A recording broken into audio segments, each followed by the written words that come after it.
Hello, QVS students, and welcome to the new school year. My name is Mrs. Sedmak, and I wanted to take the opportunity today to take you to the Moodle course page and show you around so that when you log in on the first day, you won't have any trouble navigating or understanding how to use a lot of the settings that you'll be working with in the U.S. History course this year. You probably already watched my introductory video when you did the IOL module, but if you haven't, I've been with QSI for a very long time. I think this is my 18th year. And teaching in general, I've been teaching world history, U.S. history, geography for over 25 years. So I really enjoy studying cultural studies and working with students, and hopefully I can extend that love for the cultural studies upon you this year as you work through this course. You're probably enrolled in this course because it's required for an academic diploma, and whether you are an American citizen or not, hopefully you can still have some joy in learning about the past as it relates to my country's history. It is a required course for graduation, and it has 9 essential units. You may know that in QSI we have 2 different types of units, essential units and selective units. So that there is 9 essential units, it means that we have to do at least 1 selective unit in order for you to earn full credit for the course. And I'll talk about what that selective unit will be, and I think you'll have a lot of fun doing it. When we get to the course page, I'll show you that selective unit. You also are probably aware of the fact that QSI grades are a little bit different from other schools. We are a mastery-based system, and what that means is you'll be given multiple attempts for mastery. And I'll talk about my grade policy when we get to looking at some of the activities within the context of the first week. So that's it for an introduction. Let's go to the course page and I'll show you around, and hopefully you can get very comfortable with using some of the features. I'll also talk about what I want you to do on the first day of class, and this video will also act as kind of an instructional as to what to do in the first week of class. You should expect videos like this every week. I will pretty much outline what you need to do from week to week within the context of the course. And I also welcome any questions that you will have via email or Teams or Skype, however you want to contact me. I will be available in any of those platforms to work with you. If you want to have a call because you're confused on an activity, I encourage you to reach out to me, because one thing that you'll learn about all of your online classes is that success in them really is contingent on the degree of communication that you have with me. So I am available for meeting, and I would encourage you to contact me when and if you ever have any problems. Okay, so let's go to the course page and look around. Here we are. When you first log in, you should see the U.S. History course on your Moodle dashboard, along with the IOL. So hopefully you're done doing the IOL activity. If you're not done with that activity, you have until September 17th to finish that module.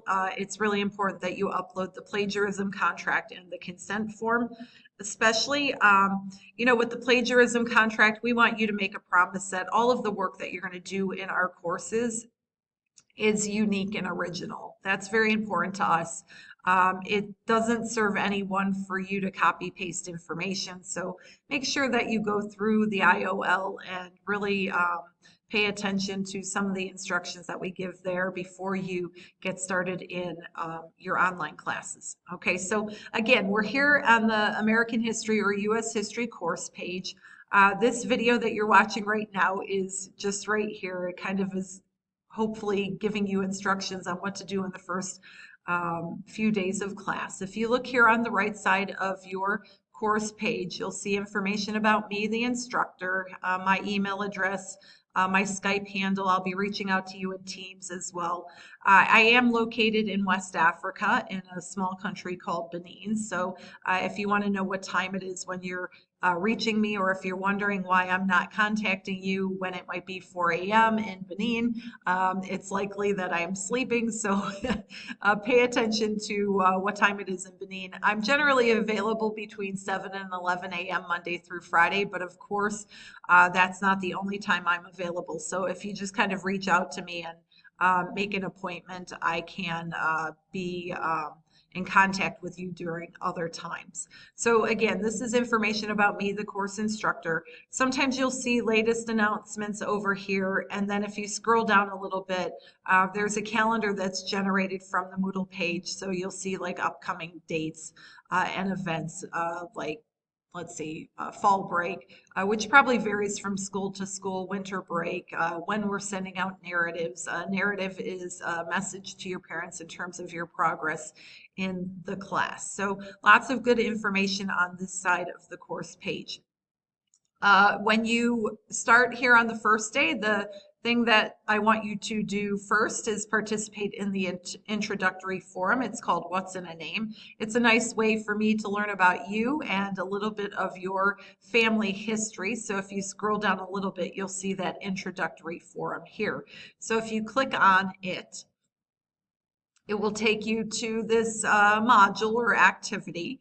And if you just kind of click through the PowerPoint, it's like a video too. You don't even have to click through. If you just kind of sit there, it'll scroll through on its own. And there's a number of tasks that you need to do in terms of the name that you have been given upon your birth. So in order to participate in the forum, after you go through this module and kind of take note of all the tasks within the context of it, if you click over here on add a new discussion topic, it's down here on the bottom left-hand corner, you can put your name in the subject bar and then in the forum post give all of the information that I'm asking you here.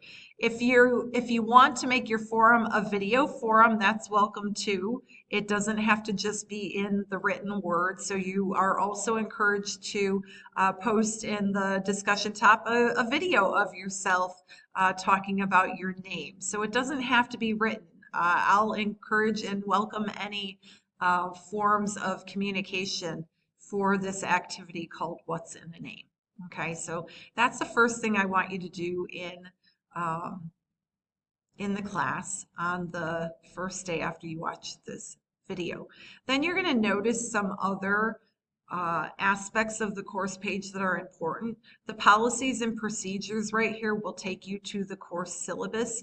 If you open the course syllabus, it will outline for you the fact that this is a required course for an academic diploma in QSI.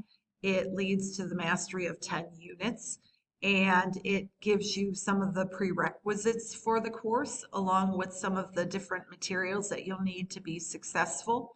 My grading policy is here. Again, you are aware of the fact that QSI operates on a mastery system. So if at first you don't succeed, we encourage you to try and try again. So you will have multiple attempts at mastery. I want to make a point in outlining here the grade system related to what a D is. If you fall behind pacing, a D may appear on your status report.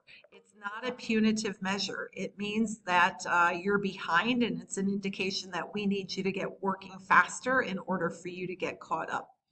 If I scroll down a little bit further, you can see the course content and the pacing for the multiple units. So again, here is the first unit that we're going to do, Essential Unit 1, and it covers the period from about 1492 until 1783. This is a very important period in U.S. history because it acts as the foundation for the country. 1783 marks the year that the Americans defeated the British in the Revolutionary War, and this is important because then it marks the beginning of the American state. So that's some of the stuff that we'll be looking at in Essential Unit 1. And you can scroll down and see the different week's activities and then go on to Essential Unit 2, so on and so forth. So I would encourage you to read through the syllabus for the course, and that is found here on the main course page. Along with that, I do have an attendance register. So of course you don't have to log into the class every day. My students here in Benin have a block schedule. That means they have the class every other day.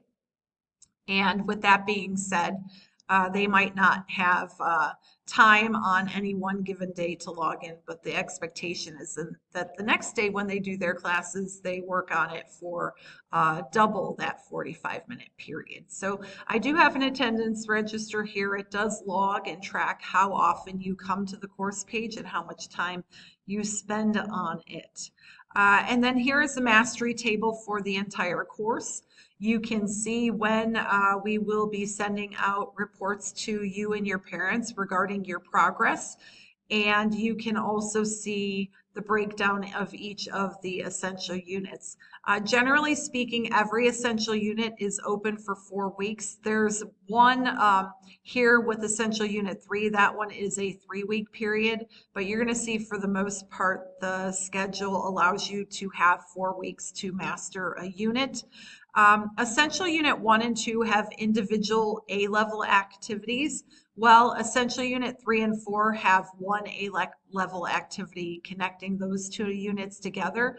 And then finally, your A-level activity for Essential Unit 5 through 9 is connected to the selective unit that we will do this year. The selective unit is called American Popular Culture in the 20th Century, and you're going to see from this mastery table that it runs from February 1st to June 10th. And with that being said, I'm talking about grades here and I'm mentioning A level. One of the features of a mastery-based system is the extent to which you put an effort in any one activity to earn a certain grade. So what is mastery? If you submit a SCORM lesson and you scored a 4 out of 10, clearly you have not mastered that topic. I like to say that 70% of whatever the total points are is something that you should strive for. And in terms of all of the unit activities leading up to the final test for the unit, I'm not going to deny you an A if you got a 70% or if you earned a 70% on each of those activities. But really what your unit grade will be based on is your participation in all of the unit activities required for mastery, along with a score of 70% of better on the unit test and full participation in the A-level activity for the given unit. So I just want to make that clear in terms of grading. And as we move through the first unit, that will also become more clear to you. I'll give you lots of feedback throughout the course. I want to point you out point you toward the gradebook. So if you click on this icon up here in the top left corner, it will open a menu off to the left side, and you can see on the menu one item is grades. So if you click open grades, you will see the gradebook for this course. And throughout the course of the unit, as you submit activities to me, I will be putting in scores and writing in comments. So by the end of a unit, this entire gradebook should be populated with numbers, grades, and comments from me outlining your progress for the unit. So again, if you open the gradebook, you can see all of the Unit 1 activities that are already there and available for you. Lots of activities required for mastery. They're going to help you get prepared for the Essential Unit 1 test, and they're going to help you be prepared for the A-level activity. And generally speaking, every unit is pretty much designed the same way. You'll have activities that are required for mastery, then you'll have a unit test at the end, and then some type of A-level activity.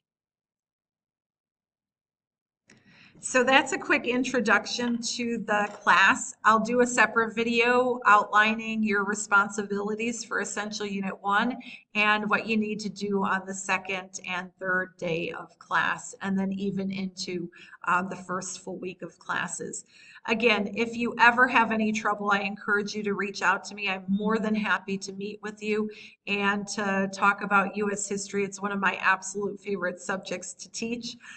So hopefully you'll have fun learning about it this year, and I look forward to working with you. Bye.